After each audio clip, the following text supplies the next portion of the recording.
सो UK ਨੂੰ ਲੈ ਕੇ ਜਿੱਥੇ ਸਾਰਿਆਂ ਦੇ ਮਨ ਵਿੱਚ ਬੜੇ ਸਵਾਲ ਨੇ ਰੂਲਸ ਚੇਂਜ ਨੂੰ ਲੈ ਕੇ ਨਾਲ ਦੀ ਨਾਲ ਫੰਡਸ ਨੂੰ ਲੈ ਕੇ ਵੀ ਗੱਲ ਕਰਨੀ ਬਹੁਤ ਜ਼ਰੂਰੀ ਹੈ ਚਾਹੇ ਕਿ 28 ਦਿਨ ਪੁਰਾਣੇ ਫੰਡਸ ਹੀ ਸ਼ੋ ਕਰਨੇ ਹੁੰਦੇ ਨੇ ਪਰ ਫਿਰ ਵੀ ਕਿਹੜੀ ਗੱਲਾਂ ਦਾ ਧਿਆਨ ਜ਼ਰੂਰ ਰੱਖਣਾ ਹੈ ਜੇਕਰ ਤੁਸੀਂ ਹੁਣ ਅਪਲਾਈ ਕੀਤਾ ਹੋਇਆ ਹੈ ਖਾਸ ਤੌਰ ਤੇ ਅਸੀਂ ਉਹਨਾਂ ਦੀ ਗੱਲ ਜ਼ਿਕਰ ਕਰੀਏ ਜਿਨ੍ਹਾਂ ਨੇ ਸੈਪਟੰਬਰ ਇਨਟੇਕ ਲਈ ਅਪਲਾਈ ਕੀਤਾ ਹੈ ਔਰ ਸਪਾਊਸ ਦੇ ਨਾਲ ਜਾਣ ਦਾ ਜਿਹੜਾ ਹੈ ਲਾਸਟ ਮੌਕਾ ਹੈ ਤੇ ਕਿਤੇ ਵੀ ਫੰਡਸ ਨੂੰ ਲੈ ਕੇ ਤੁਹਾਡੀ ਗਲਤੀ ਨਾ ਰਹਿ ਜਾਏ ਕੀ ਰਾਈਟ ਪ੍ਰੋਸੈਸ ਹੈ ਇੱਕ ਗੱਲ ਤੁਹਾਨੂੰ ਅੱਜ ਦੀ ਵੀਡੀਓ ਦੇ ਜ਼ਰੀਏ ਅਸੀਂ ਸਮਝਾਵਾਂਗੇ ਬਹੁਤ ਸਵਾਗਤ ਹੈ ਤੁਹਾਡਾ ਸਾਰਿਆਂ ਦਾ ਮੈਂ ਹਾਂ ਹਰਜੋਤ ਕੌਰ ਤੇ ਅੱਜ ਇਹ ਸਾਰੀ ਇਨਫੋਰਮੇਸ਼ਨ ਤੁਹਾਡੇ ਨਾਲ ਸਾਂਝੀ ਕਰਨਗੇ ਫਰੰਟੀਅਰ ਇਮੀਗ੍ਰੇਸ਼ਨਸ ਤੋਂ ਅਬਰਾਡ ਐਜੂਕੇਸ਼ਨ ਐਡਵਾਈਜ਼ਰ ਕੀਰਤੀ ਜੈਨ ਸਾਡੇ ਨਾਲ ਨੇ ਬਹੁਤ ਸਵਾਗਤ ਹੈ ਕੀਰਤੀ ਸਤਿ ਸ਼੍ਰੀ ਅਕਾਲ ਸਤਿ ਸ਼੍ਰੀ ਅਕਾਲ ਜੀ ਸੋ ਕੀਰਤੀ ਆਪਾਂ ਹਮੇਸ਼ਾ ਹਰ ਇੱਕ ਅਪਡੇਟ ਜੋ ਹੈ ਸਟੂਡੈਂਟਸ ਨਾਲ ਸਾਂਝਾ ਕਰਦੇ ਇਹਨਾਂ ਵੀਡੀਓਜ਼ ਦੇ ਜ਼ਰੀਏ ਅੱਜ ਆਪਾਂ ਜਿੱਥੇ ਗੱਲ ਯੂਕੇ ਦੀ ਕਰ ਰਹੇ ਹਾਂ ਤਾਂ ਫੰਡਸ ਨੂੰ ਲੈ ਕੇ ਆਖਿਰ ਕਿੱਥੇ ਗਲਤੀਆਂ ਹੁੰਦੀਆਂ ਨੇ ਹਾਲਾਂਕਿ ਬੜਾ ਈਜ਼ੀ ਪ੍ਰੋਸੈਸ ਮੰਨਿਆ ਜਾਂਦਾ ਹੈ ਯੂਕੇ ਦੇ ਲਈ ਪਰ ਫਿਰ ਵੀ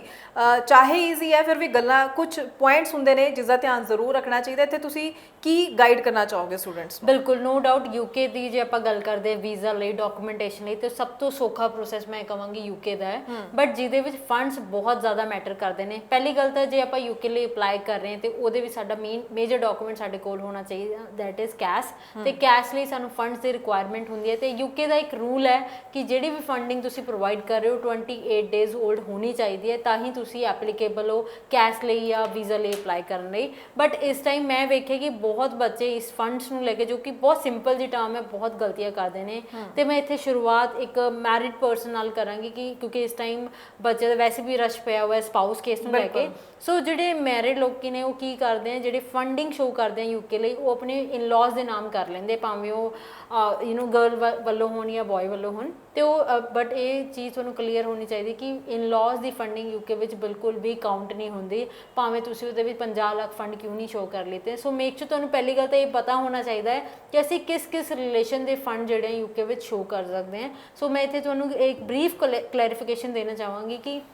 ਯੂਕੇ ਵੀ ਤੁਸੀਂ ਐਪਲੀਕੈਂਟ ਦੇ ਨਾਮ ਦੇ ਜੇ ਤੁਹਾਡਾ ਹਸਬੈਂਡ ਹੈ ਤੇ ਤੁਸੀਂ ਉਹਨਾਂ ਦੇ ਨਾਲ ਜੁਆਇੰਟ ਅਕਾਊਂਟ ਸ਼ੋ ਕਰ ਸਕਦੇ ਹੋ ਤੁਹਾਡੇ ਪੇਰੈਂਟਸ ਨੇ ਤੇ ਤੁਸੀਂ ਉਹਨਾਂ ਨਾਲ ਜੁਆਇੰਟ ਅਕਾਊਂਟ ਸ਼ੋ ਕਰ ਸਕਦੇ ਹੋ ਇੰਡੀਵਿਜੂਅਲ ਅਕਾਊਂਟ ਕਿਸੇ ਦਾ ਵੀ ਨਹੀਂ ਦਿਖਾ ਸਕਦੇ ਐਕਸੈਪਟ ਐਪਲੀਕੈਂਟ ਸੋ ਇਹ ਚੀਜ਼ ਬਹੁਤ ਧਿਆਨ ਰੱਖਣ ਵਾਲੀ ਹੈ ਸਾਡੇ ਕੋਲ ਫੰਡਸ ਵੀ ਪੁਰਾਣੇ ਹੈ ਸਾਡੇ ਕੋਲ ਸੋਰਸ ਵੀ ਹੈਗਾ ਹੈ ਬਟ ਜੇ ਫੰਡਿੰਗ ਦੇ ਨਾਮ ਕਰੈਕਟ ਨਹੀਂ ਹੈਗਾ ਤੇ ਉਸ ਫੰਡਿੰਗ ਦਾ ਕੋਈ ਬੈਨੀਫਿਟ ਨਹੀਂ ਹੈ ਤੇ ਨਾ ਹੀ ਉਹਦੇ ਬੇਸ ਤੇ ਤੁਹਾਨੂੰ ਕੈਸ਼ ਆਉਣ ਵਾਲਾ ਹੈ ਇਸ ਤੋਂ ਬਾਅਦ ਸਾਡੀ ਜਿਹੜੀ ਫੰਡਿੰਗ ਦੀ ਕੈਲਕੂਲੇਸ਼ਨ ਹੈ ਉਹ ਬਹੁਤ ਐਕੂਰੇਟ ਹੋਣੀ ਚਾਹੀਦੀ ਹੈ ਸਾਨੂੰ ਪਤਾ ਹੋਣਾ ਚਾਹੀਦੀ ਹੈ ਕਿ ਕਿੰਨੀ ਰਿਕੁਆਇਰਮੈਂਟ ਸਾਡੇ ਕੋਲ ਹੈ ਭਾਵੇਂ ਵਾਧੂ ਹੋ ਜਾਣ ਕੋਈ ਦਿੱਕਤ ਨਹੀਂ ਘੱਟ ਨਹੀਂ ਹੋਣੀ ਚਾਹੀਦੀ ਹੈ ਇਹ ਚੀਜ਼ ਵੀ ਧਿਆਨ ਰੱਖਣ ਵਾਲੀ ਹੈ ਇਸ ਤੋਂ ਬਾਅਦ ਇਸ ਟਾਈਮ ਜਿਹੜੀ ਸਭ ਤੋਂ ਜ਼ਿਆਦਾ ਪਰਸਨ ਗਲਤੀ ਕਰ ਰਿਹਾ ਵੈਸੇ ਤਾਂ ਜਦੋਂ ਅਸੀਂ ਟੀਅਰ 4 ਕੈਟਾਗਰੀ ਵਿੱਚ ਵੀਜ਼ਾ ਅਪਲਾਈ ਕਰਦੇ ਸਾਨੂੰ ਕੋਈ ਇਨਕਮ ਸੋਰਸ ਦੀ ਕੋਈ ਰਿਕੁਆਇਰਮੈਂਟ ਯੂਕੇ ਦੇ ਵਿੱਚ ਨਹੀਂ ਹੁੰਦੀ ਸਿਰਫ ਪਾਰਟਿਕੂਲਰ 2-3 ਡਾਕੂਮੈਂਟਸ ਨੇ ਜਿਹੜੇ ਰਿਕੁਆਇਰਡ ਹੁੰਦੇ ਆ ਜਿਹਦਾ ਮੇਜਰ ਡਾਕੂਮੈਂਟ ਮੈਂ ਆਲਰੇਡੀ ਗੱਲ ਕਰ ਚੁੱਕੀ ਹਾਂ ਕਿ ਬੈਂਕ ਡਾਕੂਮੈਂਟ ਹੁੰਦੇ ਆ ਬਟ ਇਹਦੇ ਵਿੱਚ ਇੱਕ ਹੋਰ ਮੇਜਰ ਜਿਹੜੀ ਦਿੱਕਤ ਆਉਂਦੀ ਹੈ ਜਦੋਂ ਵੀ ਅਸੀਂ ਅਕਾਊਂਟ ਓਪਨਿੰਗ ਲਈ ਜਾਂਦੇ ਹਾਂ ਜਾਂ ਬੈਂਕ ਦੇ ਡਾਕੂਮੈਂਟ ਦੀ ਮੈਂ ਗੱਲ ਕਰਦੀ ਹਾਂ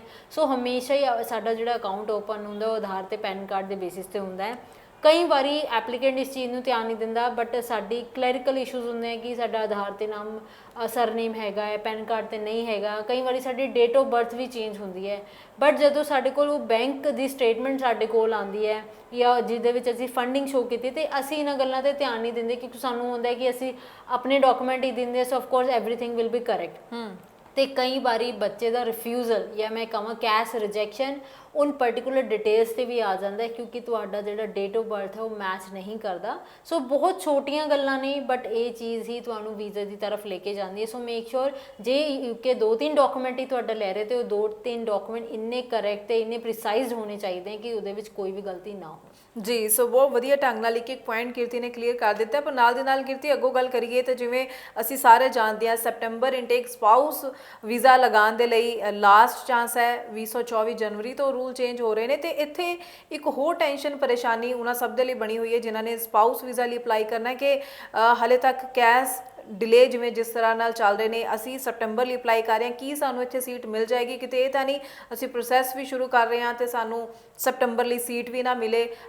ਕਿੰਨਾ ਕੁ ਟਾਈਮ ਡਿਲੇ ਵੀ ਆਪਾਂ ਮੰਨ ਕੇ ਚੱਲੀਏ ਕੈਸ਼ ਦੇ ਲਈ ਜਾਂ ਪੂਰੇ ਪ੍ਰੋਸੀਜਰ ਨੂੰ ਅਗਰ ਸਮਝਣ ਦੀ ਕੋਸ਼ਿਸ਼ ਕਰੀਏ ਦੇਖੋ ਜਿਨ੍ਹਾਂ ਨੇ ਸੈਪਟੰਬਰ ਇਨਟੇਕ ਲਈ ਅਪਲਾਈ ਕੀਤਾ ਭਾਵੇਂ ਇੰਡੀਵਿਜੂਅਲ ਕੀਤਾ ਜਾਂ ਮੇਜਰਲੀ ਸਪਾਊਸ ਕਿਉਂਕਿ ਇਸ ਟਾਈਮ ਮੇਜਰ ਟੈਨਸ਼ਨ ਉਹਨਾਂ ਦੇ ਲਈ ਹੈ ਤੇ ਮੈਂ ਇੱਥੇ ਡਿਲੇ ਤਾਂ ਨਹੀਂ ਕਵਾਂਗੀ ਕੈਸ਼ ਲਈ ਕਿਉਂਕਿ ਅਸੀਂ ਹਜੇ ਜੂਨ ਤੇ ਹੈ ਤੇ ਅਸੀਂ ਸੈਪਟੰਬਰ ਦਾ ਦੇਖੀਏ ਤਾਂ ਬਹੁਤ ਟਾਈਮ ਪਿਆ ਹੈ ਸੋ ਯੂਨੀਵਰਸਿਟੀ ਯੂਨੀਵਰਸਿਟੀ ਨੂੰ ਇੱਥੇ ਸਮਝਣ ਦੀ ਥੋੜੀ ਜਿਹੀ ਲੋੜ ਹੈਗੀ ਹੈ। ਨੋ ਡਾਊਟ ਬਹੁਤ ਐਪਲੀਕੈਂਟਸ ਨੇ, ਇਸ ਟਾਈਮ ਉਹਨਾਂ ਦੀ ਸਾਰੀ ਫਾਰਮੈਲਿਟੀਜ਼ ਕੰਪਲੀਟ ਹੈ, ਫੰਡ ਪੁਰਾਣੇ ਹੋ ਚੁੱਕੇ हैं, ਫੀਸਾਂ ਭਰ ਚੁੱਕੇ हैं, ਇੰਟਰਵਿਊਜ਼ ਹੋ ਚੁੱਕੇ हैं, ਕੈਸ਼ ਅਪਲਾਈਡ ਹੈ, ਬਸ ਵੇਟ ਕਰ ਰਹੇ ਕਦੋਂ ਹੋਊਗਾ। ਮੈਂ ਇਹ ਗੱਲ ਤੁਹਾਨੂੰ ਦੱਸਣਾ ਚਾਹਾਂਗੀ ਕਿ ਯੂਨੀਵਰਸਿਟੀਜ਼ ਯੂਕੇ ਦੀ ਜਿਹੜੀਆਂ ਉਹ ਇਨਟੇਕ ਤੋਂ ਕੁਝ ਟਾਈਮ ਪਹਿਲਾਂ ਹੀ ਪ੍ਰੋਸੈਸ ਕਰਨਾ ਸ਼ੁਰੂ ਕਰਦੀਆਂ। ਸੋ ਜੇ ਤੁਹਾਡਾ ਕੈਸ਼ ਇਨ ਪ੍ਰੋਸੈਸ ਹੈ ਤਾਂ ਡੈਫੀਨਿਟਲੀ ਉੱਥੇ ਵੈਰੀਫਿਕੇਸ਼ਨ ਦਾ ਜਿਹੜਾ ਪ੍ਰੋਸੈਸ ਚੱਲ ਰਿਹਾ ਹੈ ਤੇ ਕੁਝ ਟਾਈਮ ਦੇ ਵਿੱਚ ਤੁਹਾਡਾ ਕੈਸ਼ ਆ ਜਾਊਗਾ। ਬਟ ਯੈਸ, ਬਿਲਕੁਲ ਜਿਨ੍ਹਾਂ ਨੇ ਸਪਾਊਸ ਕੇਸ ਅਪਲਾਈ ਕੀਤਾ ਉਹਨਾਂ ਲਈ ਬਹੁਤ ਹੀ ਚਿੰਤਾ ਵਾਲੀ ਗੱਲ ਹੈ, ਕਿਉਂਕਿ ਇਹ ਲਾਸਟ ਇਨਟੇਕ ਆਪਾਂ ਕਹਿ ਸਕਦੇ ਉਹਨਾਂ ਲਈ ਹੈਗਾ। ਸੋ ਜੇ ਤੁਸੀਂ ਤੁਹਾਡੀ ਇੰਟਰਵਿਊ ਹੋ ਚੁੱਕੀ ਹੈ, ਕਲੀਅਰ ਹੋ ਚੁੱਕੀ ਹੈ, ਤੁਸੀਂ ਆਪਣੀ ਫੀਸ ਭਰ ਚੁੱਕੇ ਹੋ, ਤੁਸੀਂ ਫੰਡਿੰਗ ਓਲ ਸ਼ੋ ਕਰ ਚੁੱਕੇ ਹੋ,